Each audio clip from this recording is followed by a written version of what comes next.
Welcome to This Just In, the show bringing you the latest advancements in healthcare, strategy, innovation, and public policy.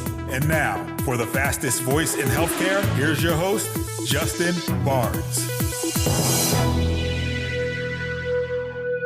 Thank you for tuning in and welcome to This Just In. I'm your host, Justin Barnes. In these segments, I'll bring you the latest advancements in healthcare, strategy, innovation, and leadership. As always, we're broadcasting from the This Just In studios on the Business Radio X network, as well as the Healthcare Now radio network. For this episode, my 272nd episode, we have a great show with healthcare thought leader, technologist, and innovator, as well as a longtime friend joining us, Mr. Mike Mosquito. Welcome back to the show, my good friend. Justin, thank you for having me again. Glad to be back. Glad to be able to conversate with you again. I love it. We have a big fall coming up. But before we dive into that and some of these cool conferences and some great thought leadership, where are you calling in from, my friend? Calling in from Hilton Head, Georgia. Hilton Head Island, to be specific. I'm actually at the beach this week, working from the water. Love it, love it, love it. I, as you know, I share time in Sarasota, and so I spend a lot of time on the water, along the water, and actually it helps my work environment. It makes me more creative, and obviously we have a lot going on with the very busy and hectic days. So being on the water, and just really helps with thought processes and just I think keeping me more focused. It's not counterintuitive when you actually can focus in and have a relaxed environment. It helps a lot. So I agree with you there. It's been a very good week of just kind of getting to relax the brain a little bit, actually speak to some customers about some of their long-term strategies in a casual manner because I'm on vacation. So talking to someone this week's a little bit more of a casual nature. And then I just get to lay back and relax in the evenings or get up early in the morning, go enjoy some of that water rolling in. You got it. And that's actually one of the segments. If we have time, we'll get to it. It's always where I try to end my show is, where do you go with a question to my guests? Where do you go to get or be inspired? And now my actual producers make it its own little segment because it's very inspiring. So mine is usually the water. So we actually, you know what? We can start off our show this time with that question. So where do you go, Mike, in general, to go or get or be inspired? I will tell you, I lean to going towards the water during the summer and the warmer months where I can have a golf course. And I played the other day by myself. It was weird because they were asking, like, don't you want to play with someone? I'm like, no, this is my time. It's my quiet time, my recharge time. I get to think. I'm thinking about one little thing, but then I get to actually that drive between holes, be by myself and recharge myself. And during the winter, I like white snow. I went to school out in Colorado to start with. At the Air Force Academy, and that's why I learned how to use that quiet time in the mountains to recharge, meditate, and get my balance back. And that really does help me. So I have two different points of recharging, winter and summer. And one's the water. I grew up on the water in Mobile, but during the winter, I tend to lean towards white powder and just kind of relax and ski. Love it. Actually, yeah. I mean, we're similar in that regard. The water is certainly where I like to relax and unwind and recharge. And I grew up skiing. I grew up in the Northeast outside of Boston. So I picked up skiing and ski out west almost every year now. But I didn't realize we had all that in common. Very, very cool. Well, hey, I appreciate you joining me on air because the outline that you sent me, some of your thoughts are just spot on. And so I think that, this is a great show. We have an opportunity to share, not only thought leadership, but also really best practices. This show, now we're going almost into our 10th year. And so it's about highlighting best practices and key strategies to be successful. And now we're about to walk into some really big conferences for the fall. And so I think this is extremely timely. And obviously you're a great thought leader in the industry. I've always enjoyed collaborating with you. We think alike in a lot of ways. And so it's always a fun time, a conversation, or we're sitting at a conference, sitting in Atlanta somewhere, or certainly here on air. You're always a great breath of fresh air to speak with. So let's go ahead and dive right in. I know you guys really got a cool announcement around an upcoming conference in Georgia. So why don't we talk about that for a second, and then we can talk about some other stuff, and then kind of dive into some really cool thought leadership. Yeah, next week on the 3rd of October, we start the Georgia HIMSS Conference, actually Georgia HIMSS Annual Conference. Yep.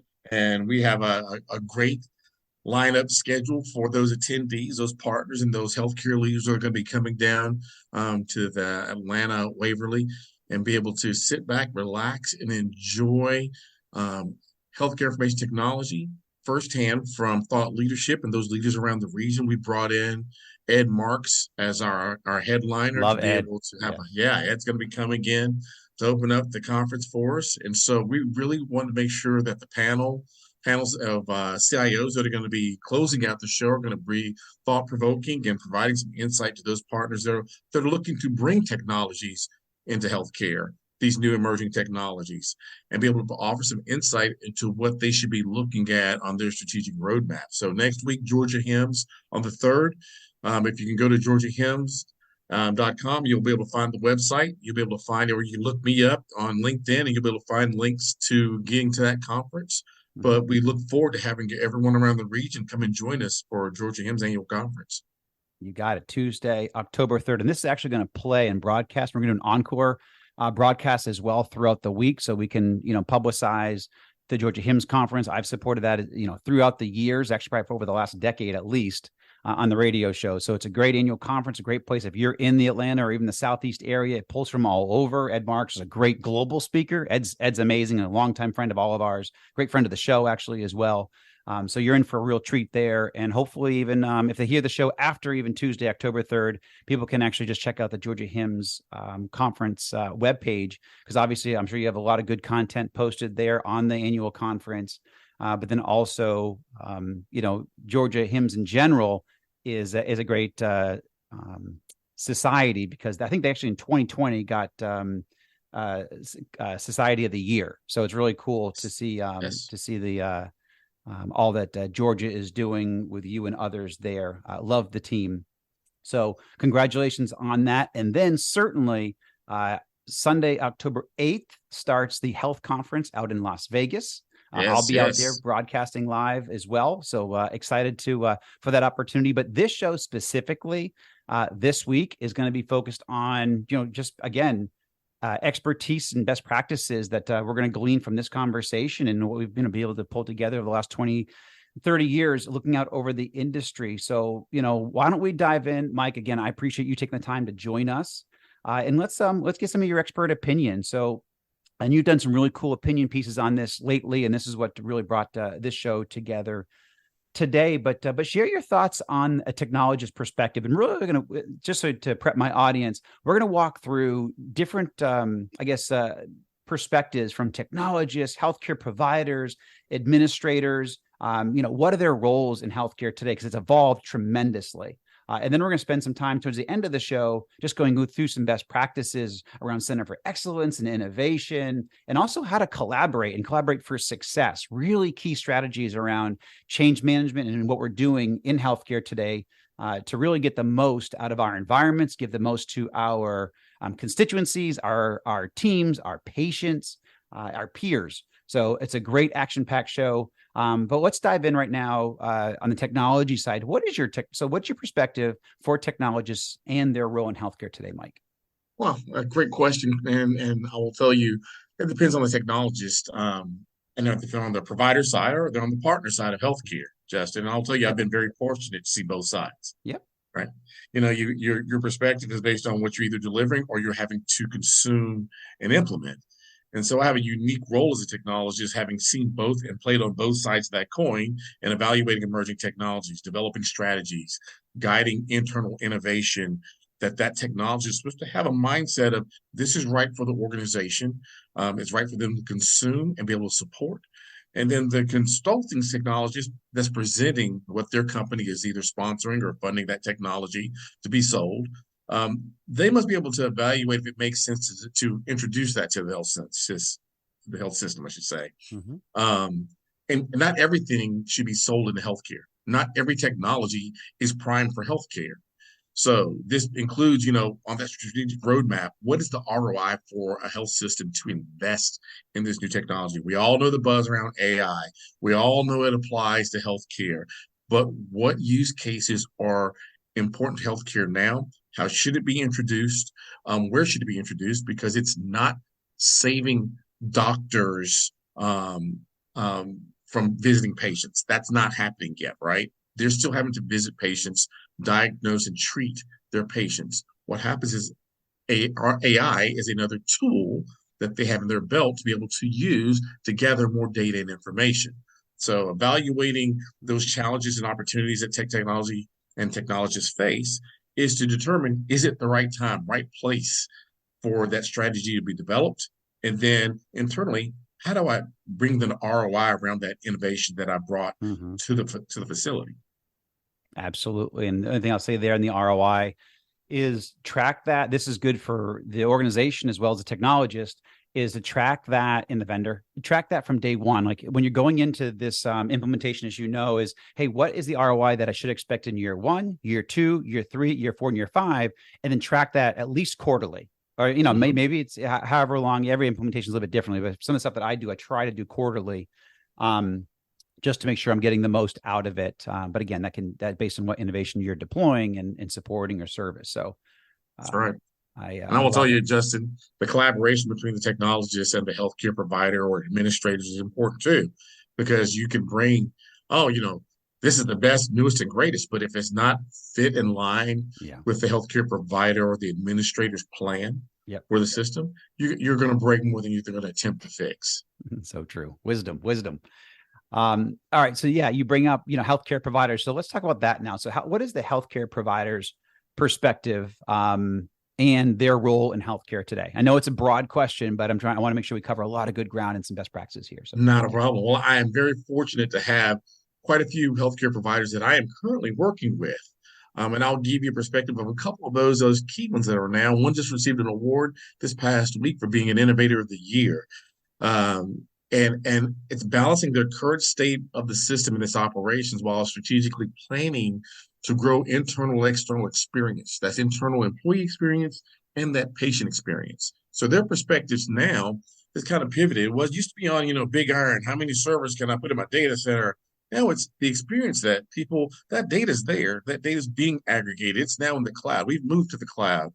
Now it's about the perspective for a provider is, what experience am I giving to retain my patients, that patient experience, my employees, as we put in these EHR systems, these large technologies that are consuming data that we have to manipulate and understand. What are the experience for those employees as we pivot, as we innovate? Are we keeping that at the top of mind and creating an employee experience, a patient experience that makes sense for your system, for your domain of healthcare? And as a role as a leader of that healthcare, can you create a better patient or employee experience by bringing in new technologies of change management, a consistent engagement model, whether it's internal or external? And that could be for your doctors and your nurses and your technical staff throughout the entire system. Those are your constituent users. So are you taking that constructive feedback and creating these experiences that make sense for your organization?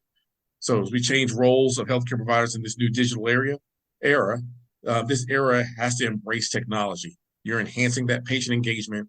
The care delivery is at a heightened level. It's going to increase as AI and machine learning starts to become more ingrained into our environment. Telemedicine was around for however, but it took a pandemic for it to just take hold overnight. And now everyone's made it part of their employee, their patient experience, right? Yep. Their care strategy. Absolutely. True. No, and I love how you bring up everybody's experience, the provider's experience, the patient's experience, the team's experience, the organization's experience. Those are all critical pieces, and nobody can be left out of the equation, because it'll break, like you said, it'll break more than it fixes. So we've got to make sure that you got that integrated and holistic approach. I will tell you, Justin, outside of healthcare, other industries have really taken hold of this experience transformation. Centers and these challenges brought on by understanding these experiences help integrate these new technologies faster, better, and with better support from internal staff. Better workflows are created. Love it.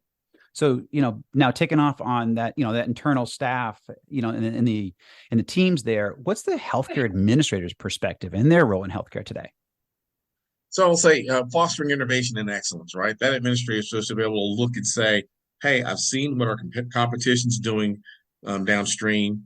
We want to bring on innovation and excellence. We've got to be able to identify what areas of improvement or potential disruptions can our facility have within our area.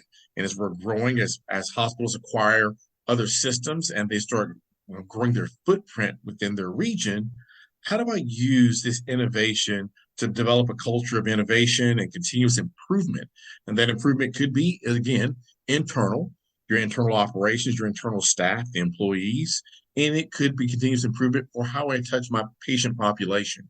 And that could be within a major metropolis, or it could be in rural areas of care. How do I continuously improve that engagement model using this innovation and technology and areas of improvement around the system?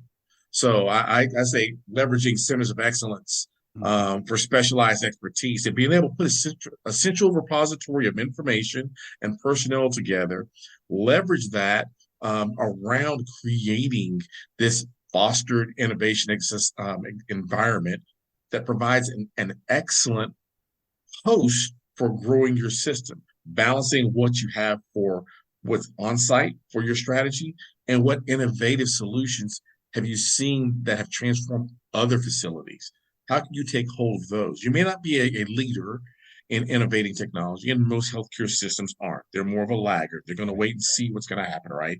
That's not what we do in healthcare. Mm-hmm. But once you've seen that proven business case and use case, how do you innovate and foster that innovation inside your health system? That's what an administrator should be doing today.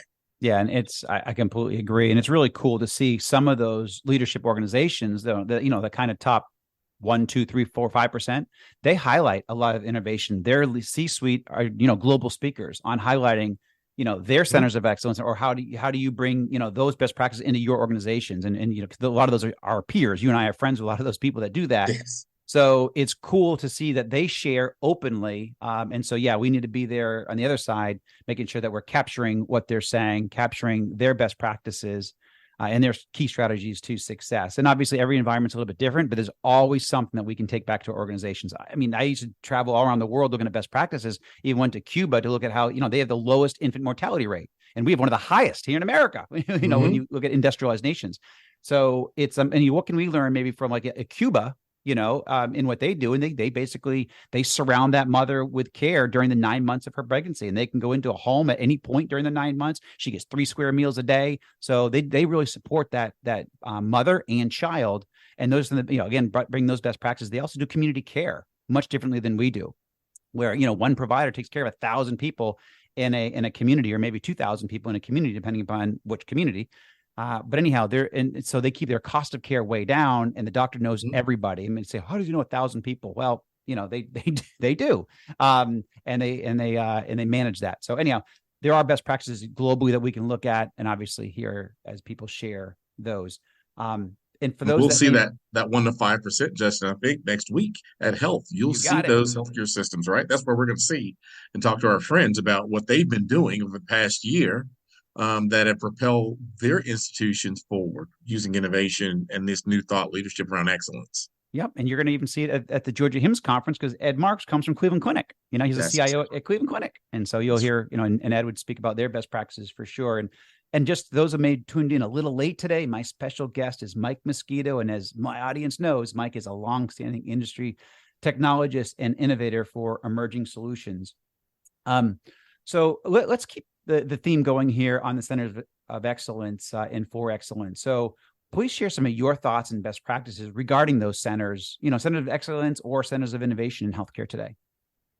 So first, the hospital needs to understand, and that's top down from your leadership, what a concept of a Center of Excellence. What does it mean for you? What are you looking to achieve? Mm-hmm. If you look at a Cleveland Clinic, as we say, or you're looking at a Mayo that have Centers of Excellence, what are they doing that's specific to propelling them and keeping them on a main stage in the light of forward-thinking healthcare and innovation? And then the role of that Center of Excellence in advancing the technology and services that you're going to offer to your community. What does that center do? Does it aggregate this technology? Do you put a SWAT team together? They evaluate, they build a strategy, they help implement and deploy. Then they have change management and support that pulls it together and continues to proliferate it throughout all of your institutional assets. Mm-hmm. And then how do you look at those best practices that are outside your institution today that you'd like to bring in? And how do you establish and manage this COE? Is it with your smartest and brightest from each department that are handpicked, and they're going in to actually evaluate? Or are you bringing in an advisor? I'm brought in as an advisor to help institutions evaluate, understand the concept of COE and employee experience and patient experience. So you bring in someone like myself or like you, Justin, and you're sitting down and you're looking at, here's where you are today. Here's what others are doing that are like you. Not, and no two wheels roll alike. Mm-hmm. So it's how do we look at your best practices for your institution and for what you're doing, establish a baseline for your center of excellence and what services you can provide, and then what case studies can be built around these implementations in these healthcare organizations like yours, right? So if you're going to mimic someone else that's hitting a home run with their center of excellence, do you have those capabilities, or do you need to go get them? Do you have those solutions or strategies? Have they been developed yet before you start this COE path? Because you have to have a strategy, you have to have a support plan, you have to understand what is the end game here. The technology is only a piece of it. You have to have strategy, and you have to have support on each side of that bookend.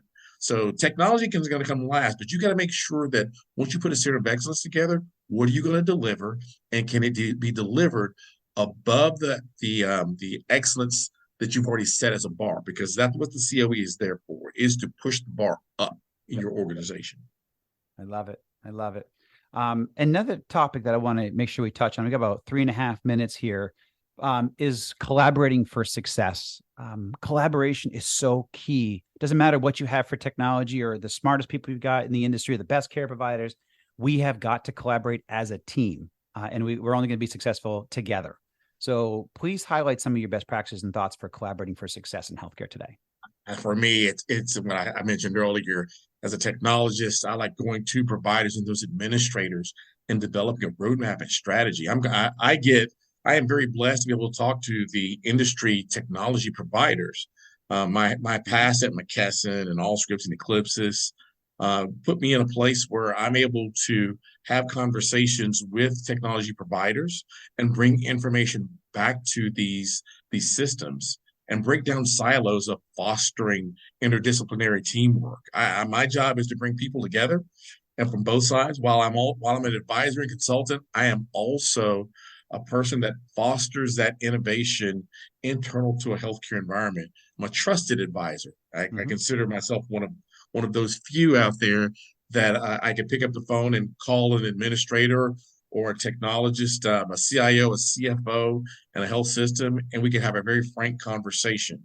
Yep. And that collaboration is key, because once you have someone that is on the same page with you, where you can leverage known information, known data, and make an informed decision, then you can walk down a road mapping strategy together. It's much easier because you understand where that person is coming from. So collaborating with them, collaborating with technology leaders and understanding what their mission is very important to being successful with those projects that are being delivered in healthcare. Without that collaboration, then it's let's try this.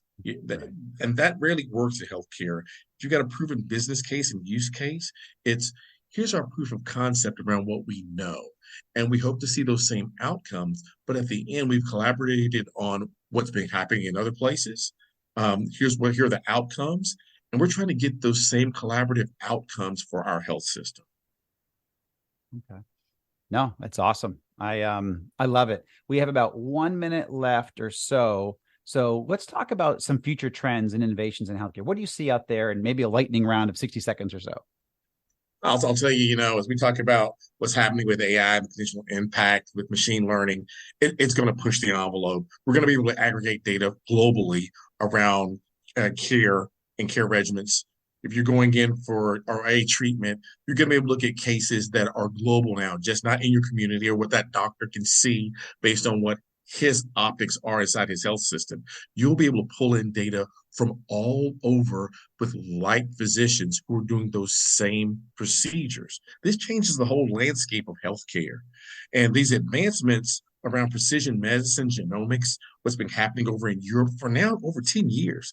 But most people don't know what Epic's been doing overseas for 10 years now, 10 years or longer, around genomics. when I was at McKesson a decade or two decades ago, this was really about how do you take a populace, gather this information, understand what this population is going through based on their food, their diet, their workout, their environment around them. And then how do we change that based on what we know, put it in a database, reference it, and be able to pinpoint, here's where things start to change in our environment for care, and be able to predict the future using these technologies and these data points. So as we start talking about innovations around healthcare and future trends, it will be to gather data and eliminate data biases. How do you eliminate these data biases for around the determinants of care? The social determinants of care is one of the main downfalls of our society, where people aren't getting this care. But how do we predict the future of healthcare using technology and understand where this technology is taking us? Right. And it's be able to. Yeah. No, you're right. You're spot on. And actually, Halamka was on here talking about that, a couple of months ago. But we are actually at time, Mike. So why don't we? And we'll do a follow-up show. But my friend, so great to have you on air. Thank you so much for joining us. Thank you, Justin. You got it, my friend. And thank you, everybody, for taking time out of your busy schedules to join us. If you missed any of this episode or want to hear more, you can always tune in at 2:30 p.m. Eastern, 11:30 a.m. Pacific each day, Monday through Friday. You can also track us on Twitter at HLT Advisor and use the hashtag #ThisJustinRadio so we can respond to your comments from the show. If you missed any of this episode or want to hear more as well, you can also go to Apple iTunes, SoundCloud, iHeartRadio, and tune in. And you can check out some of the new content that we're posting out on justinbarnes.com for the fall. Thanks, everyone, and stay safe.